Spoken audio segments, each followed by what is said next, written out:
And allow me to say, like at the outset, Mhm. like, yes, obviously, I am not somebody who believes in the revision of borders by violence, and I am in full agreement that the principle that nobody should be winning territory by doing invasions is incredibly important. But I think it's also important to stop killing hundreds of thousands of people.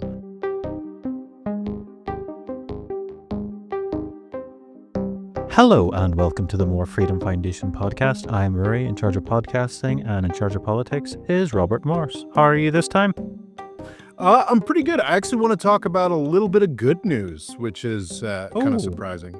Your bet came through Little on bit of Donald a Trump. victory for free.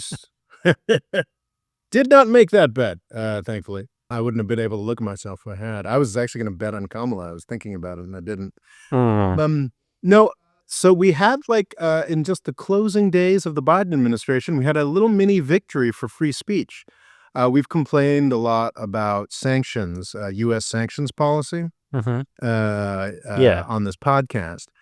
But the Biden administration, or just the machinery of government under the Biden administration, was taking it in kind of a new Orwellian direction, which essentially said that if somebody is sanctioned by the United States, you can't even talk to them. Like, you're not allowed to have them on your Zoom call, which makes it really hard for Wow. journalists or academics to learn things about the world. And an organization that has been tremendously useful to me, I believe, called the Foundation for Global Political Exchange is their full, rather complicated name. They do these great events on Yemen and Tunisia that have contributed a lot to how deeply I've been able to cover countries like Tunisia or Yemen. They throw these great events where you sign up and you get to speak to politicians of all stripes, people who hate each other from these countries. Really, really useful events. And they decided to essentially sue the U.S. government to allow them to throw these events anymore. And I chose to participate, did a sort of testimonial for their complaint, and they won. Very exciting. So this actually has broad applications for any journalist or academic who wants to talk to someone the U.S. government doesn't like. Because really, prior to this court case, it was becoming difficult for journalists to talk to people in other countries, essentially. That is outstanding. But so was this specific for journalists, or would this apply to citizens as well? Yeah, anybody, essentially. If it didn't... So you couldn't have phoned someone, say, in Iran? It would make it much more difficult. Well, this is something that Iranians are already experiencing, is having difficulty with services like Zoom or other issues. But it's just more challenging for journalists or academics who might want to learn about dynamics like Hamas or Hezbollah. And if those are sanctioned, then you can't actually talk to Hamas or Hezbollah, which makes it very hard to understand these terrorist groups. That is something that has been resolved in part, and the More Freedom Foundation played a small part in that resolution, which feels pretty good. So what you're saying is Americans would be able to phone Russians now? Exactly. And that is important because we do actually need to know the Russian side of the Russian-Ukrainian conflict as well. Now, I actually think that this is going to be an optimistic podcast about Ukraine, which I think that most people would disagree with in the context of Donald Trump's election. For those who may not be aware of this, the Republican Party and Donald Trump, Donald Trump specifically, and parts of the Republican Party have positioned themselves kind of against Ukraine in recent years, against the Ukrainian war against Russian aggression. And that is definitely left a lot of people in the U.S. media specifically, but also in Europe and in Ukraine as well, very nervous about the fact that Donald Trump has been reelected president of the United States. What I want to argue today is that, in fact, so far from being in danger of losing, I would argue that Ukraine has kind of already won their war against Russia. And in fact, it may not be the worst thing for Ukraine if they are forced by the Trump administration to actually negotiate an end to this conflict. I'm aware that this is a controversial thing to suggest, but I'm going to attempt to argue that, in fact, if you pay a little more attention to what's actually been happening in Ukraine since 2014. This can be seen as kind of a successful war of national, not just liberation, but sort of national self-definition. And even if Hmm. Ukraine loses some territory that they officially had control of in 2014 or 2013, rather, it's actually maybe not be the worst thing. And actually, Ukraine has won something of much greater value. But that's sort of what I want to talk about today. How much land are you talking about giving away? Because some might just say simply Crimea, but are you talking about everything Russia currently is occupied? Or what would your definition be? Obviously, I would hope that Ukraine could get a better deal than that, and I think that their August invasion of Russian territory and Kursk was certainly designed to help with that and may help with that. I was kind of fascinating reading about this morning. I hadn't quite realized the way that a lot of very pro-Ukraine analysts in the United States quite transparently look at the Ukrainian invasion of Russia in August as a direct response to how well Donald Trump was doing in the polls, which was kind of shocking to me. Okay. I believe it was in June. Was that horrible debate in June of this year where Joe Biden was clearly Hmm. had that debate with Donald Trump where it was obvious that Trump was going to Did he? beat Is him? that the one where he talked about little battle man? I think that's the one where he talked about everything we have to do with, look, if we finally beat Medicare. and was just sort of drooling on himself. I think it was at that point that everybody except for Joe Biden realized he was not going to be the next president. Hmm. And I think it seemed like to some of these analysts in the United States that the August invasion of Russia by Ukraine came because of began to be planned in June when it became clear that Joe Biden was not going to be president in 2025. I'd heard one of the reasons why they did that is it's like it's so militarized on the front lines that the border with Russia was actually not that militarized. So it was like it was one of the few places they could actually expand into, and then obviously it gives Russia a dilemma, which they seem to have filled with North Korea, which I wasn't expecting.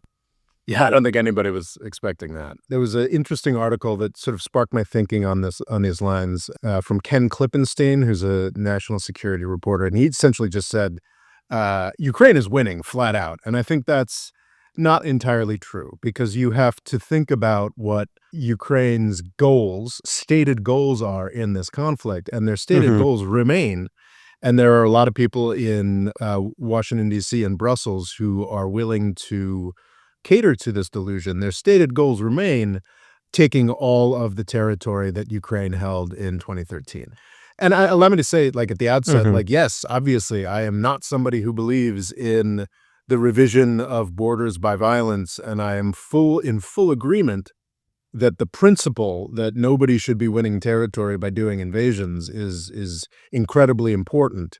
But I think it's also important to stop killing hundreds of thousands of people. And I think that in a fuller historical context of what's been going on in Ukraine, what Ukraine was actually like 10 years ago, or even 3 years ago, and what it's like today, I think I want to point out that actually, like the Ukrainians have won kind of an extraordinary victory. I think it will not be such a massive loss if, to belatedly answer your question, even if they lost all the territory that Russia controls today, I do not think the Ukrainians will have lost. I think the Ukrainians will have Okay. essentially all of historical Ukraine and an outlet on the Black Sea, which the Ukrainians have never really historically had. Sorry, I think that's an Okay. overstatement, but have not had in the modern existence of Ukraine going back to the 1300s. Let's get into this a bit. In what definition would you say Ukraine's winning? Because to a lot of people, when you talk to some people, Ukraine will collapse any day and Russia will overtake it. And definitely, 20% of its land is currently occupied by Russia. And even if it was to get that land back, it's just full of, dead bodies and it's all destroyed. Like this land that Russia currently occupies is abysmal and the infrastructure is completely ruined. What context could you consider that a win? So if you're operating from the frankly delusional war aims that are the official aims of Ukraine, that they take Crimea, that they take Donetsk and Luhansk, that they take everything that they held in 2013, then yeah, it looks like Ukraine is losing. But did the people who define themselves as Ukrainians, did a firm idea of Ukrainian nationalism really control Crimea or Donetsk or Luhansk in 2013? I would argue absolutely not. Well, a lot of people would go back to the vote for independence, and all of those regions did vote for, to be Ukrainian, to be part of Ukraine. Which regions did? This is calling back to basically all of Ukraine. I know they did have they would have voted a smaller majority, but in the 90s when there was a vote for Ukraine to leave the Soviet Union. That's a very interesting argument, because I want to talk about the 2010 election. And I think you've got just as right to talk about the 1990 election as I do about the 2010 election. But here's how I belittle your point, Ruairi. I think that in 1990, when this election was made, was a point in time where it wasn't exactly clear what the Ukrainians and or Russians in those Ukrainian territories were actually voting for. What they thought they were voting for was to have a greater slice of whatever the post-communist pie meant, and to have control over it. What became clear in the 1990s was that there were a lot of people in Ukraine who had a much, much stronger, much firmer idea of what being independent from Russia meant than a lot of the people who lived in those regions. In fact, Yanukovych, the guy who, I think it was the 2010 election. I had this up, didn't I? Yes. In the 2010 election, Viktor Yanukovych, the guy who was eventually kicked out in 2014, his party was actually called the Party of Regions. And if you look 20 years later, Viktor Yanukovych was very explicitly a pro-Russia guy. So explicitly a pro-Russia guy that he'd actually already been kicked out of power for being too pro-Russia in the 2004 Orange Revolution. He was reelected in 2010 in part because the pro-West guys had proven themselves to be even more corrupt and ineffectual than Yanukovych did. And I think that election in 2010 is a more sensible representation of like what the actual appetite within Ukraine was for like full, true, aligned with the West independence from Russia was. This is an election that Yanukovych won. And if you look at the way that broke down in provinces, which Wikipedia very helpfully does, is it kind of looks like the parts of Ukraine that opted for Yanukovych and being friendly with Russia are the parts that are now occupied by Russia, except, in fact, Ukrainians have done a lot better. In fact, the heavily strong independence from Russia people have taken a lot of territory that was more Russia aligned in the 2010 election, including, vitally importantly, Odessa, which is the outlet to the Black Sea. If an American politician had been voted in on a sort of, pro-Mexican stance, say, that doesn't mean they want to be invaded by Mexico. Just because you want to be friendly with a neighbor that you are, this is directly next to Russia, doesn't necessarily mean you want Russia to dominate and own this territory. 100%. I totally agree. And again, I go back to the principle of the thing. Russia did a very bad thing, and it's very sad that they're going to be rewarded. But I think that was probably the most likely result since 2014, and Ukraine has done dramatically better than you would expect, given what Ukraine was in 2014. Ukraine became independent from, maybe this is just my middle-agedness. Maybe it's just because when I was, I'm 45 now, and when I was 12, Ukraine and Russia were the same country. There's a lot of, and I think this is something that's being forgotten a little bit now, like Ukraine, especially since 2022, Ukraine has developed and exhibited some of the most vibrant and heroic unified nationalism that we've seen in the 21st century, like truly epic, truly heroic, truly. But even between 2014 and 2022, after Russia had, I think arguably, and I would argue that Russia had invaded, invaded. They had not explicitly invaded with Russian troops yet, but with that They were just little green men, Rob. exactly. But I would argue that Russia had. Now, I believe that with the toolboxes that they had, both the United States and Russia violated Ukrainian sovereignty in very serious ways in 2014. But unequivocally, Russia had already invaded Ukraine.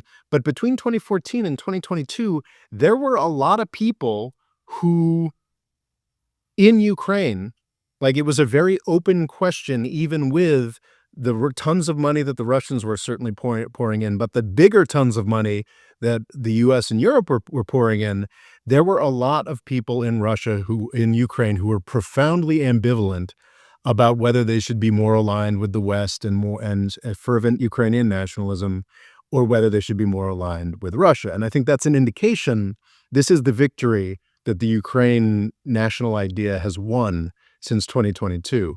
Between 2014 and 2022, when Russia had already invaded, according to many on many levels, a lot of people in Ukraine, including, I think, famously the mayor of Odessa, were pretty like, gee, I don't know if we're more fans of Russia or we're more fans of NATO.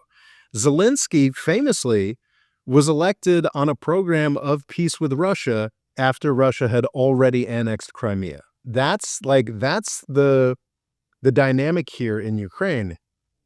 Nobody thinks that Odessa wants to go be part of Russia anymore. Nobody thinks that Kharkiv, which I believe was also a very, very heavily Russian city, wants to go be part of Russia anymore. That's over. Like the Ukrainian nation is established.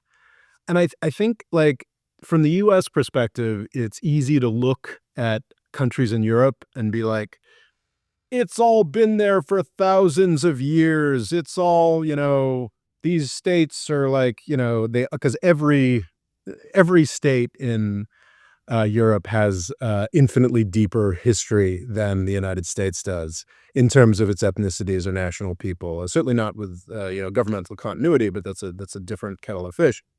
Ukraine is not like at the time of like American independence, specifically the territories that Russia has taken, including Odessa, which they have lost, I would argue, for all time.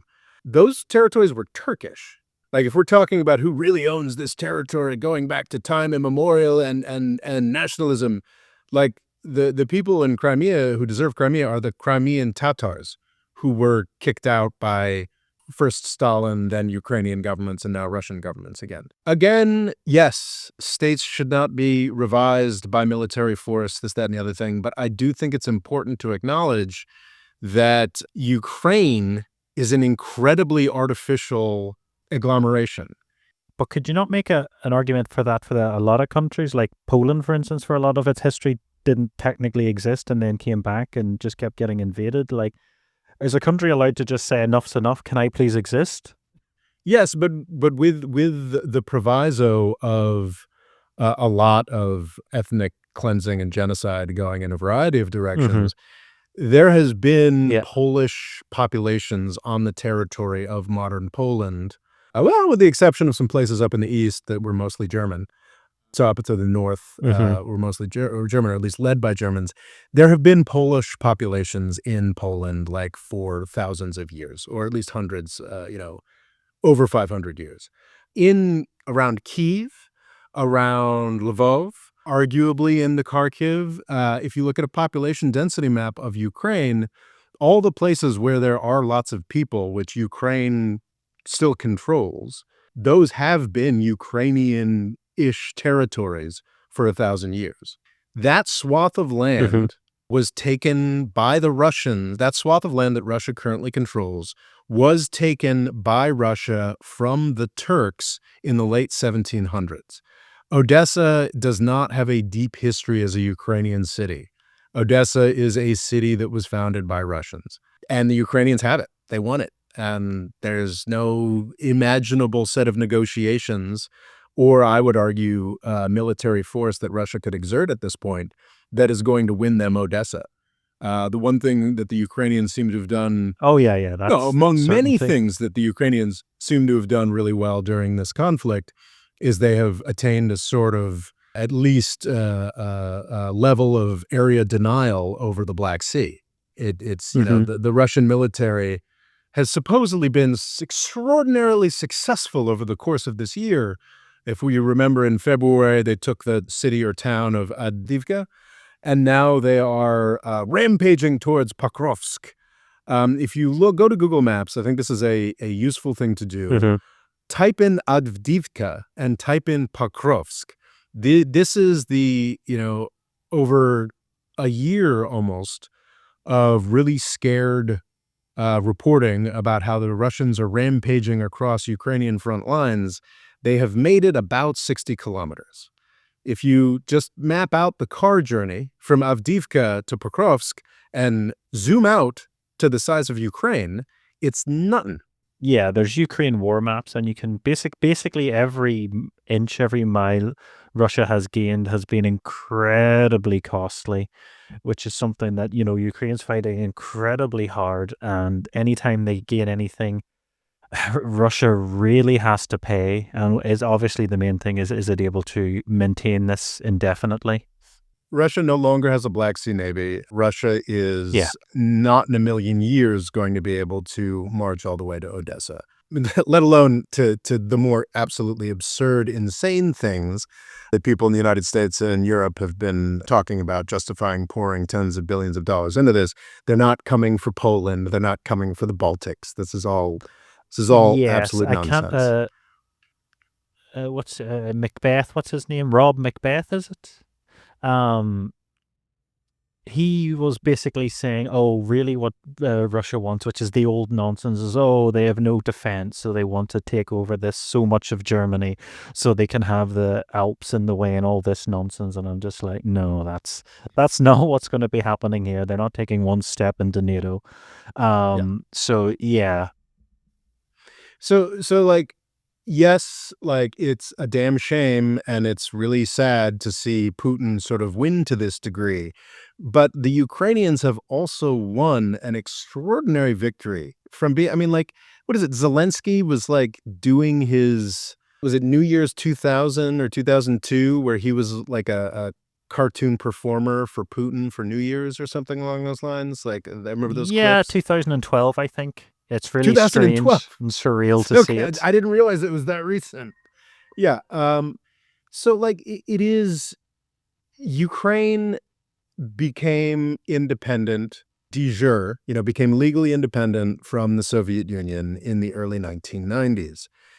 Throughout the 1990s, throughout the aughts, throughout the teens, even after Russia had invaded in 2014, it was a tremendously fraught, open question to what degree Ukrainian society, it was a literally physically fought over question, to what degree Ukrainian society truly wanted to be independent from Russia.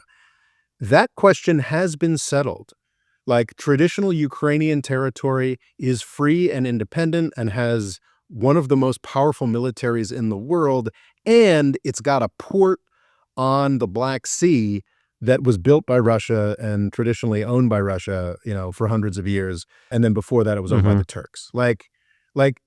Ukraine has won here. And I get that it's going to be very hard for Zelensky to hold on to office and negotiate for peace. But whether it's Zelensky or a successor, having Donald Trump in office to sort of force them to do, some kind of deal might actually be kind of a way for Ukraine to kind of kick ass and win here.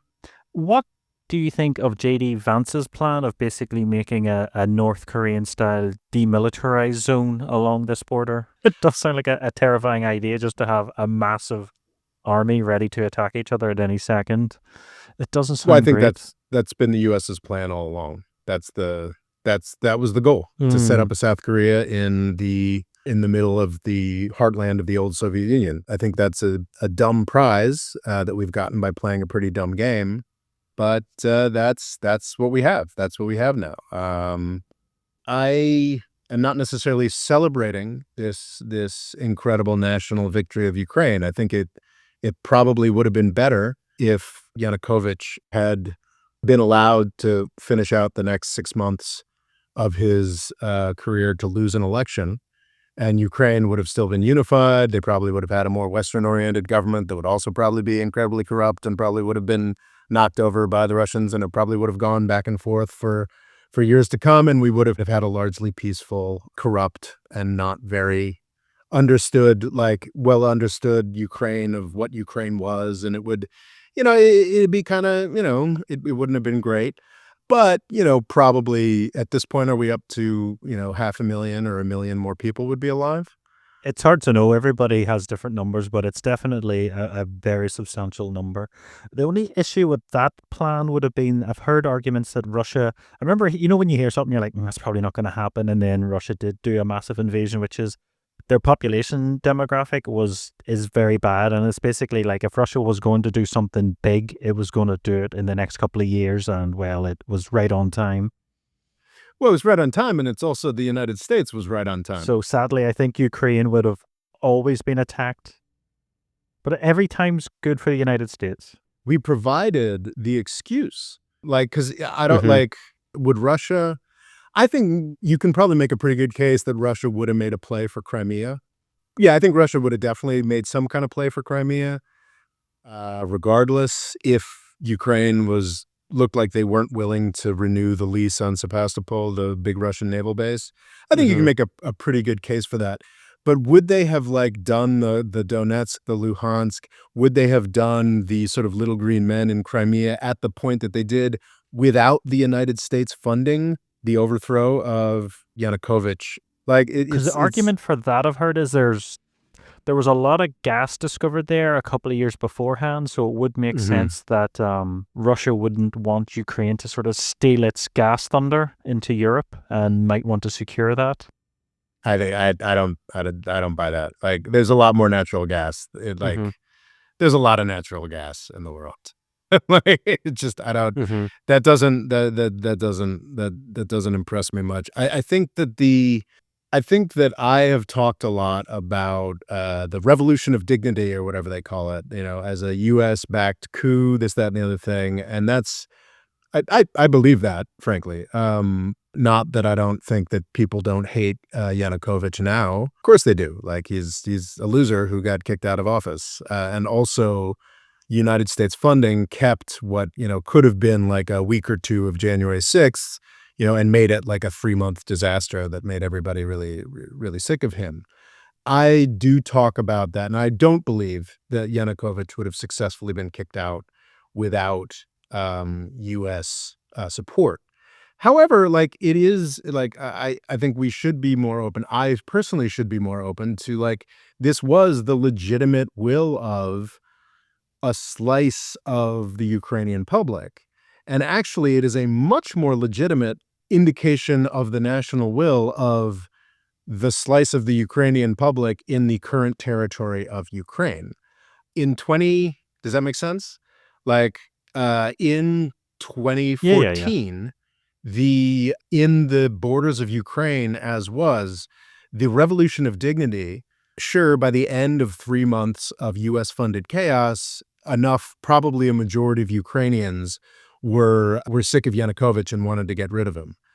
Certainly after all those people were killed in an incident that has never been adequately investigated. But at the outset of that protest, it was absolutely not representing the democratic will of all of the Ukrainian people in those territories that had voted in 2010 for more closeness with Russia.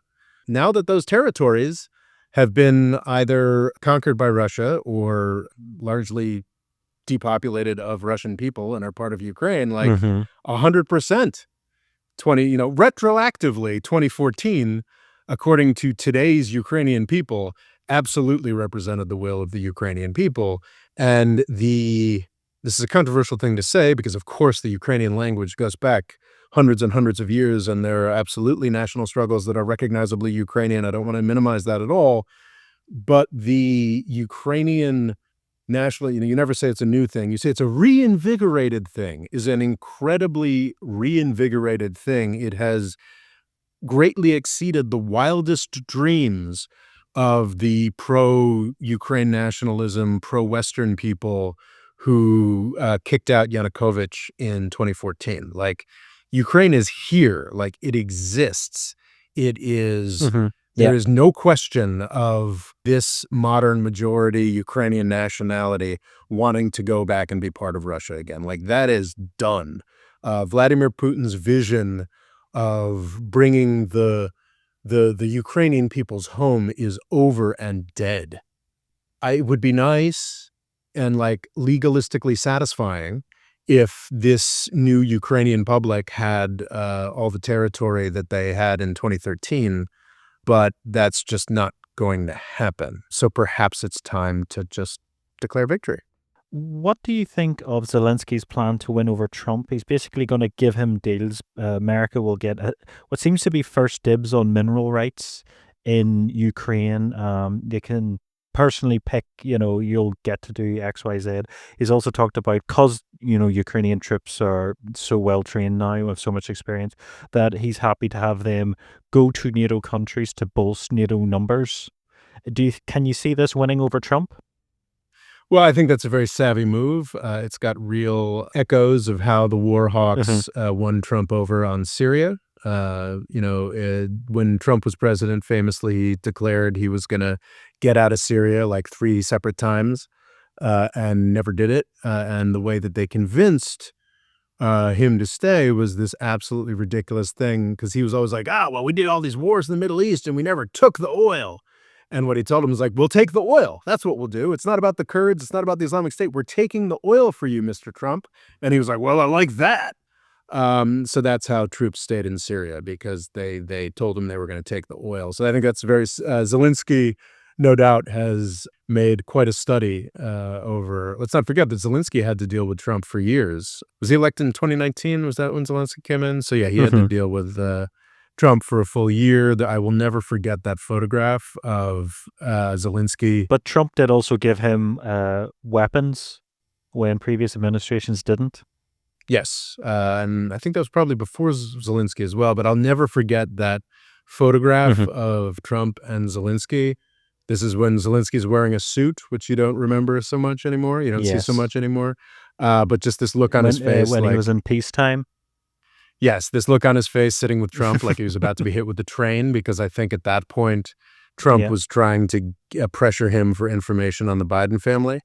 Which ended up getting Trump over impeached. the Hunter laptop thing. Yeah, but there's just an amazing photograph that's very worth Googling of Zelensky and Trump meeting in, I think, 2019 or 2020.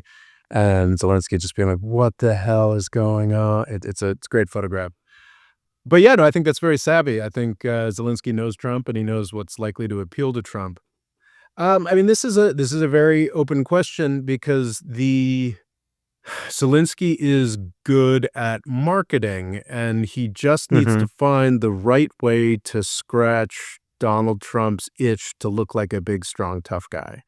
Donald Trump, it's funny. So this isn't going to be up until a week and a half after we've recorded it, so I'm very hesitant to say anything about the very amorphous sense of Donald Trump's defense cabinet and picks.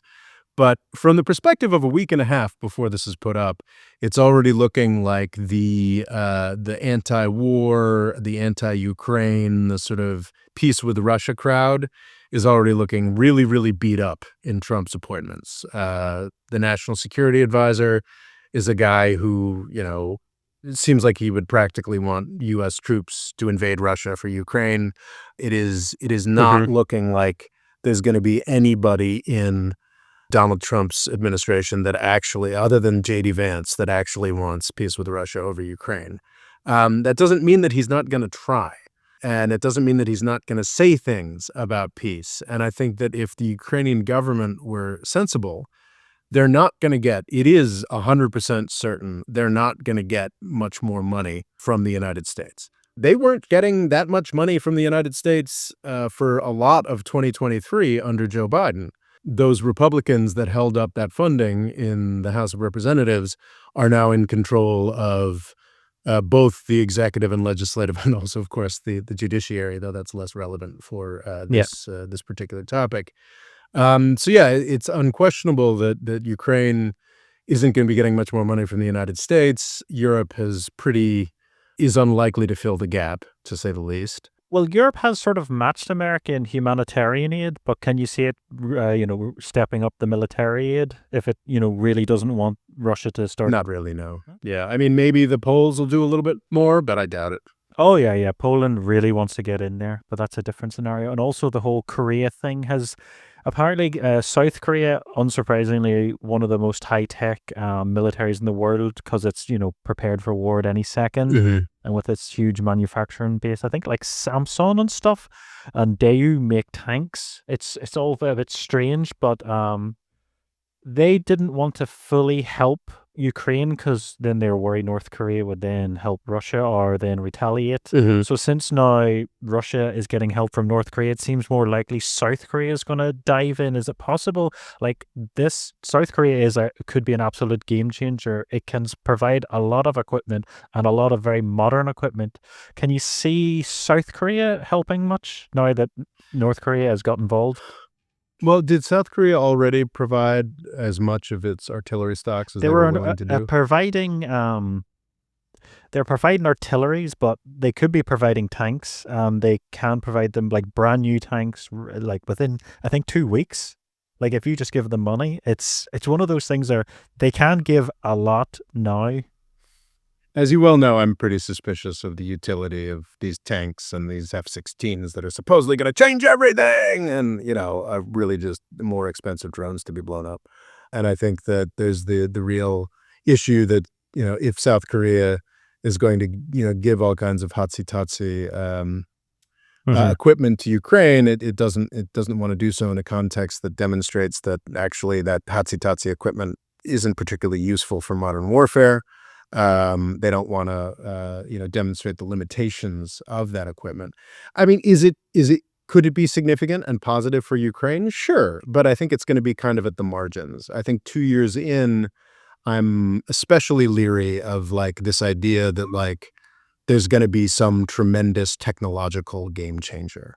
I think that what this war is coming down to, really like the first kind of real state-on-state war that we've seen. I'm sure there's other examples that I'm missing, but certainly the most significant state-on-state war that I can think of since the Iran-Iraq War of the 1980s. None of the wars that the United States fought were anything like real competitions since. And what has actually turned out to matter in a real state-on-state competition is just really basic dynamics of morale, manpower, not the hotsy-totsy stuff, Artillery. but artillery, the really basic munitions. So manpower, morale, munitions.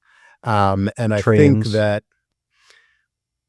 trains, I think something I would be hopeful about with South Korea is that what South Korea still has that certainly the U.S. defense community does not have is, potential for mass manufacture. So if South Korea made it more of a priority to say, if let's say 10% of the U.S. money that has been pissed away into the U.S. military industrial complex bribes not fires dynamic, if 10% of that were sort of shunted off to South Korea to get a couple assembly lines going for artillery, that could be a huge deal. But I am wondering if that might have been a huge deal a year ago, whereas we're kind of coming into an intense period of, in the next couple months or so, we could see Trump pushing Ukraine in certain directions or not. I mean, it's with the hawkish appointments he's made thus far, he could maybe just sort of talk about it and nothing moves forward.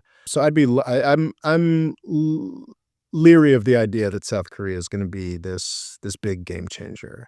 But what I want to sort of argue for is for like supporters of Ukraine, supporters of the Ukrainian national ideal. This is an opportunity for Zelensky or his successor to declare victory. It's entirely possible that Donald Trump will do nothing to hurt the Ukrainian cause other than say, there should be more peace, or, just it'll all be hot air. And meanwhile, he's going to have Pete Hegseth and Mike Waltz and these other people who are just, standard, boring. And the invasion of Venezuela to worry about. Exactly. They're just going to keep the money spigot going, what have you. But I think, Zelensky could take this argument of the Trumpian rhetoric to just acknowledge how much the Ukrainian national ideal has won, the fact that there is a Ukraine. And I think there's some talk about like, Russia can rebuild. If there's a pause or a ceasefire, Russia's going to benefit, much, much more than Ukraine will. And that is ridiculous. That is nonsense. Ukraine and Russia have two very clear dynamics and well springs of their power. Russia has petroleum.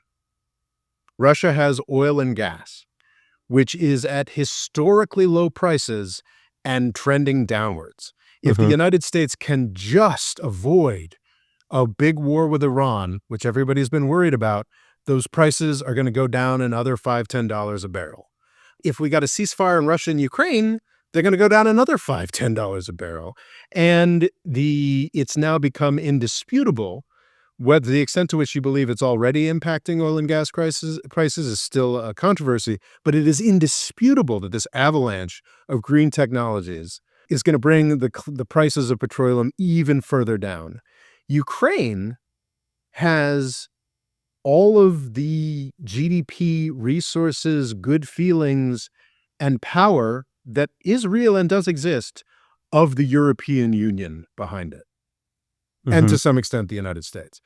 So this idea that, getting back to, I'm not as much of a demographic fundamentalist as some people are, but this idea that Russia's about to run out of oil and not going to run out of oil and gas, but the price that they're going to get for their oil and gas is about to be much lower than what they've relied upon. They have a demographics crisis. It's not a good time to be like a Russian going forward, being a Ukrainian going forward, especially if they have a ceasefire and people can come back and try to build up a country to European standards with generous European funding.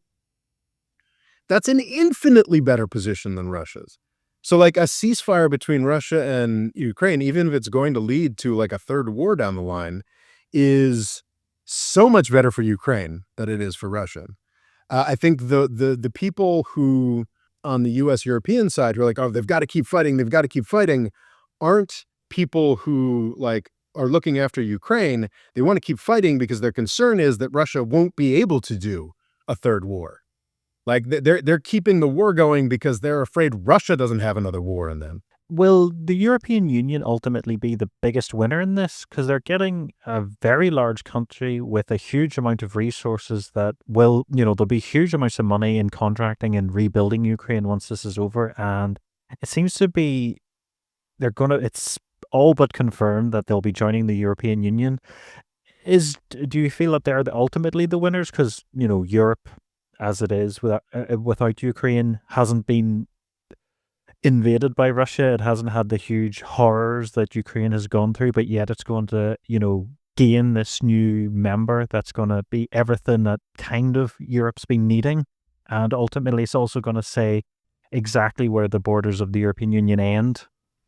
Well, it depends upon what world we're living in. I, again, think it would have been infinitely better if Yanukovych had not been overthrown in 2014. I think it would have been infinitely better if Russia and Europe continued to have economic relations. I think Russia is a really, sure, they're getting this sort of mutilated South Korea that is certainly has a lot more military experience than, they would have had in my dream world.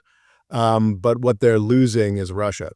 I think Russia could have been that. And that's largely why the United States has been so concerned for decades in making this conflict between Ukraine and Russia happen, that's the nightmare scenario for the United States, was that you had everything the EU had, and then you added Russia's nukes, Russia's military, Russia's resources.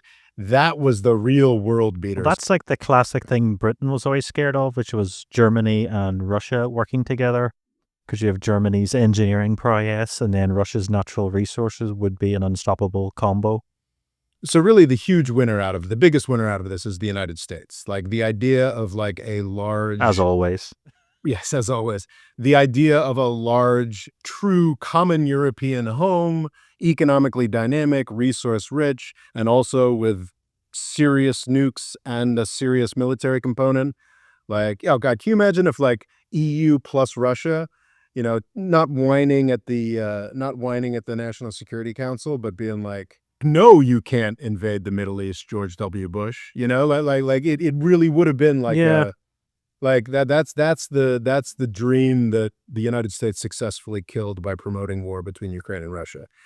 So, as a consolation prize for the European Union in the more violent world that the United States is hell-bent on creating and has frankly created, Europe, I think, really, really benefits from Ukrainian, for the rest of our lives, Ruairi, Ukrainian mercenaries and Ukrainian soldiers are going to be the hard edge of European policy.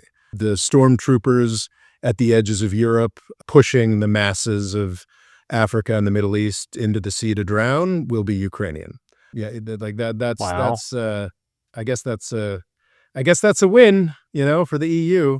The resources of Ukraine, are now in the EU column. I guess that's a win. I think that this whole farce in Russia and Ukraine, we should focus on the positive. There is now the consistent nationalisms and nationalities of most of Eastern Europe are the product of the incredible loss and horror of World War II. The fact that there is now a unified, vigorous Ukrainian nationality is the flip side of that, is the silver lining to the incredible loss and destruction of the dream of the post-Cold War Europe. So I guess, it's sort of more of a consolation prize, Ruairi, than a real victory for the EU. And I think like probably by the end of this century, like to be rather pessimistic, or I don't know, like I think by the end of this century, Russia and Europe and Ukraine are all going to be on the same page, trying desperately to stave off China, India, and the United States. So there's that to look forward to. Wow. But that's a lot of well, that's a lot of loss. That potential happy ending seemed to end sadly. Yeah, So yes, when you're listening to us at the end of the century, our podcasting might be about America's invasion of Europe, where it's help with India and China. Not physical invasion, just straight up, neo-colonialism, sort of being divvied up. But I think what I want to emphasize here is that this is unquestionably a really fraught, dangerous time for Ukraine under the new U.S. President Trump, under the new U.S. regime. But it's not like they were having a great time under the Biden regime either. Like massive war, conscription, and not necessarily leading to any great success. Could you see Russia just completely giving up? Let's say Trump's in and things are pretty much as they are now. Trump's actually fairly happy to give them weapons. Could you see Russia just going, oh, our Trump card has turned against us and there's no hope? Maybe. But like in that context, doesn't Putin fall and then we have to deal with a much, much scarier vision of a disintegrating Russia? He might just see the writing on the wall. See the writing on the wall, and then he might have all this hope that once Trump gets in, that, I'll get some deal, I'll get some land, the war's over, and I can look like a hero. But if it looks like Trump's just happy to keep giving money to Ukraine, could Vladimir Putin kind of eventually decide to give up because he goes, there's no chance here and I don't want to get the Ceausescu treatment? Well, I think he's probably thinking that if he loses this war, he's getting the Ceausescu treatment. So I think he's probably more, I don't know if he's more likely to nuke Kyiv, but he's more likely to nuke Pokrovsk than to just give up. Okay. So you can make a argument, and people are making this strong argument, that the fact that North Koreans are being used to defend Russian territory, so Russia can keep its sort of inch-by-inch offensive going in Donetsk province Yeah. of Ukraine, is a kind of sign of strong desperation. Like, this is a, like, gee whiz, like, Oh, yeah. that looks real dark. It does give ammunition Mm-hmm. for people who think that Russia is about to disintegrate. But again, the disintegration of Russia is not something that I think sane people hope for, and I don't think I can Nobody see. wants any country to disintegrate, and Russia would be terrible. And I don't know that the Putin regime can back down here without, like, it falling and, like, Russia being in serious danger. But yeah, I mean, anything's possible. I read recently this great Adam Tooze wrote a book, I think, called The Deluge, which just talks about, I think, from 1916 to 1931, all the incredible twists and turns in the last couple of years of World War I, and then the years thereafter, of course. The whipsaw from 16 to 1918, there were points before Germany's abject surrender in November of 2018 where it looked like they were about to run the table. So you never know, like, in these horrific attritional conflicts. Like, you never know in these horrific attritional conflicts, like, it's entirely possible that one side is much closer to breaking than you think. But I think Oh, by yeah. that same token, Ukraine, there's also a lot of indications. I don't know how credible they are. I don't know how credible things are out of Russia. Like, I mean, I guess Russia's had a near coup over the past year and a half, and Ukraine hasn't, or at least not one that we know about. Yeah. But if Russia is incredibly vulnerable and on the brink of falling apart, Ukraine could also be incredibly vulnerable. These supposedly great gains by the Russians have really just been in the matter of a kilometer by kilometer. But it's true. Maybe they could actually break a Ukrainian army, and all of a sudden they're not going to make it to Odessa, but maybe they're back in, Kramatorsk or whatever, and it actually does make things measurably worse for the long-term prospects of the Ukrainian people. So it'd be better to just stop. And if Trump provides an opportunity to just stop, yeah, I think Ukraine should declare victory. Okay. Well, on that potentially cheery note, we'll catch you next time. Slava Ukraine. Indeed. The More Freedom Foundation is also available on YouTube and TikTok.